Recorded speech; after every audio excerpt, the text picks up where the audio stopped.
प्रिय विद्यार्थियों, कल के वीडियो में आपने देखा कि यूरोप में राष्ट्रवाद के उदय में जो भी समाज के वर्ग थे, जैसे मध्यम वर्ग, उदार वर्ग, तो जिन वर्गों के विषय में पढ़ा उसमें उदार वर्ग जो था, यह जो है एक प्रकार से क्या चाहता था,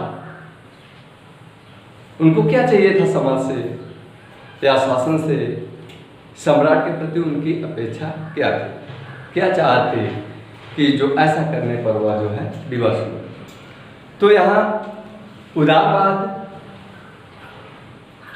इनका मेन मकसद आज़ादी या स्वतंत्रता पाना था।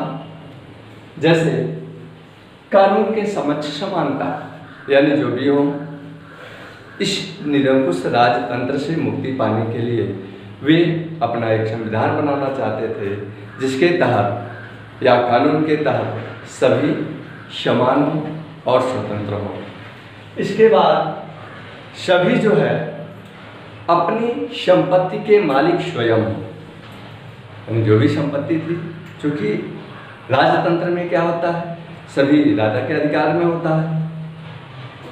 वह अगर अपनी इच्छा अनुसार जो भी देना चाहे तो दे सकता है, लेकिन राजतंत्र में राजा की इच्छा के अनुसार होता है। लेकिन यहाँ उदारवादी की सोच जो थी, यहाँ जो है संविधान के तहत जो भी है संपत्ति के मालिक स्वयं हो और उनका एक प्रतिनिधि सरकार हो। प्रतिनिधि सरकार का तात्पर्य उनका अपना एक संविधान और उन नागरिकों के द्वारा चुना हुआ जो सदस्य है वह शासन के कार्यों में भाग ले और देश की शासन व्यवस्था को संचालित करे।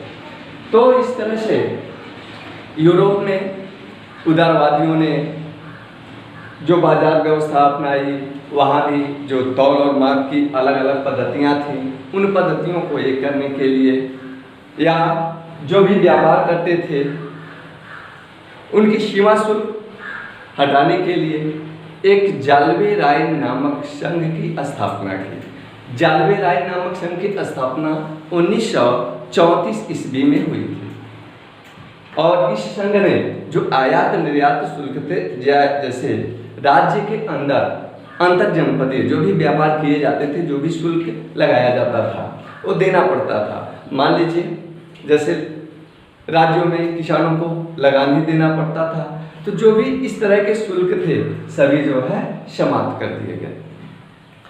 अब इससे लोगों के विकास में बढ़ावा मिला, क्योंकि एक तरह की तौल या माप की जो प्रणाली विकसित हुई, मुद्रा का जो प्रचलन था, वहाँ यूरोप में इस तरह से नेपोलियन ने जो छोटे छोटे राज्य यूरोप में थे इनको दो हिस्सों में बांट दिया, तो यहाँ दो प्रकार की मुद्राओं का प्रचलन शुरू हुआ। तो इस तरह से आगे बढ़ने का प्रयास किया और ये लोग जो है मताधिकार के पक्ष में नहीं थे। ये जो उदारवादी थे मताधिकार के पक्ष में नहीं थे। क्यों नहीं? अब यहाँ मताधिकार तो धनी वर्ग के लोगों के पास था। जो मत देने का अधिकार सिर्फ उन्हीं को दिया गया उदारवादियों के द्वारा। जो धनी वर्ग थे, मान लीजिए जिनके ऊपर आश्रित हैं, पुत्र है, पुत्री है या पत्नी है, तो इन लोगों को ये अधिकार नहीं दिया गया था। इसके अतिरिक्त कुछ गरीब वर्ग के भी लोग थे जिनको इस अधिकार से वंचित रख दिया गया था। तो यहाँ जो सिर्फ जैकोबिन क्लब के जो सभी जो है वयस्क नागरिकों को सिर्फ मताधिकार प्राप्त था।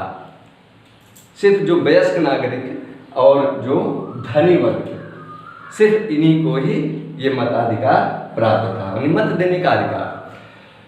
तो इससे त्रस्त आकर के आम नागरिक, चूंकि कानून के समक्ष सभी समान हैं, भले ही उनके पास संपत्ति नहीं है, गरीब हैं,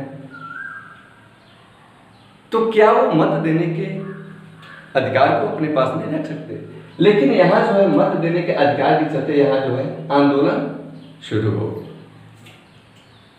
अब इसमें जब ये आंदोलन शुरू हुआ मत देने का, तो यहाँ जो है इसके विपरीत ये लोग जो है आवाज उठाना शुरू कर दिए कि हम लोगों को भी मत देने का अधिकार चाहिए। ठीक यहाँ तक ये उदारवादियों की सोच थी। अब आता है रूढ़िवाद। रूढ़िवाद में जैसा कि 1815 में जब नेपोलियन की पराजय हुई, उसके बाद की बात करते हैं।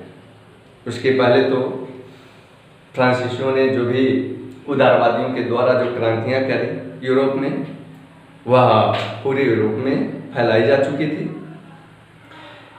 लेकिन एक वियना नामक संधि हुई। इस संधि में ये जो रूढ़िवादी थे, रूढ़िवादी का तात्पर्य ये पुरानी परंपराओं पर आधारित चलते थे, यानी जो भी हमारी परंपराएं चली आ रही हैं उसी पर कायम रखना, उसको चेंज नहीं करना, परिवर्तन उसमें नहीं करना। तो ये सोच थी वहाँ के निरंकुश राजाओं की, तो जो रूढ़िवादिता में विश्वास रखते थे।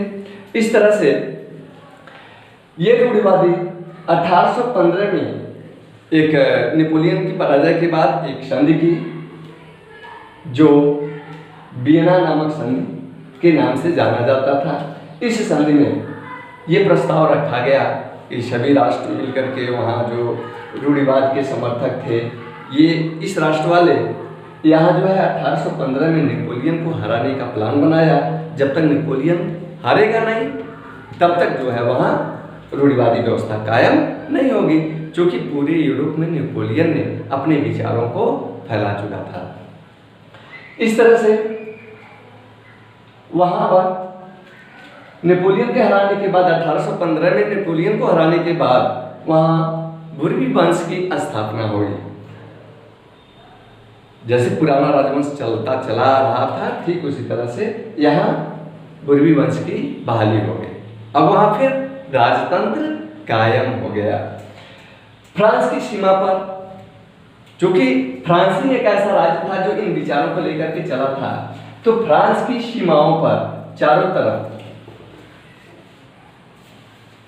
नए नए राज्य को स्थापित कर दिया गया था, ताकि यहाँ से निकल करके बाहर जो है अपने विचारों को ये न फैला सके। इसलिए वे जो रूढ़िवादी विचारक थे, इन्होंने क्या किया, फ्रांस की सीमाओं के बाहर जो है इन नए नए राज्य स्थापित कर दिए। उसके बाद सेंसरशिप की स्थापना हुई। सेंसरशिप में क्या था, जो भी नए कार्य करना था, सेंसरशिप एक सदस्यों की कमेटी थी, वहाँ पर वो जो पास करते थे वही काम होता था।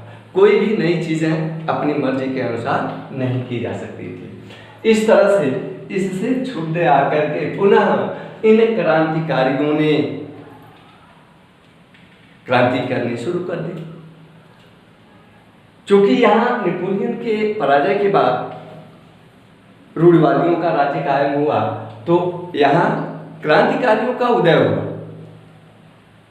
अब ये क्रांतिकारी, अब उनका बस तो चलता नहीं, क्या करते, तो इन्होंने अपने को भूमिगत रखना उचित समझा, या लुप्त होकर के छिप छिप करके क्रांति करने शुरू की। तो इनके संगठन का जो मुखिया था जूसेपे मैत्सिनी, जिसका जन्म 1807 में जिनेवा में हुआ था, और इन्होंने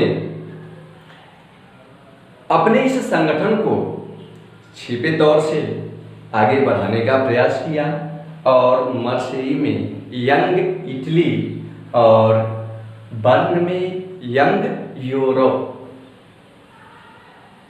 इस तरह से एक दो गुप्त संगठन की स्थापना की। तो यहाँ तक क्रांतिकारी अब भूमिगत हुए और लुप्त संगठन बनाए, और मार्सेई में यंग इटली और यंग यूरोप बर्न में इन दोनों गुप्त संगठनों की स्थापना की। तो आज के वीडियो में बस यहीं तक। नेक्स्ट वीडियो में आगे फिर आप